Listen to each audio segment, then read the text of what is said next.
సరైన పరిగ్రహత కావాలి మనకి ఇక్కడ.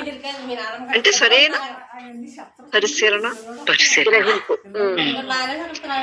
నేను అందరికీ చెప్పదలుచుకున్నది ఇదే. చూడండి, ఊరికే పరికించి చూడండి, వాదించొద్దు, అర్థాలు చెప్పుకోవద్దు. ఇది సబబు అనకండి, ఇది తప్పు అనకండి.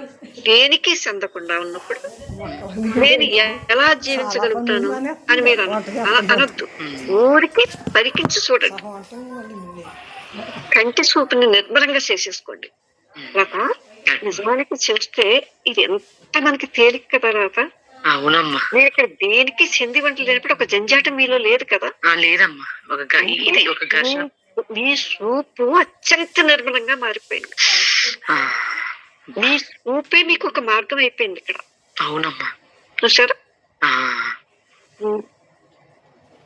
ఇక్కడ ద్వంద్వం లేదు కదమ్మా, ఏది అది అవును అంటలేదు కాదంటే ఉంటుంది అంతే.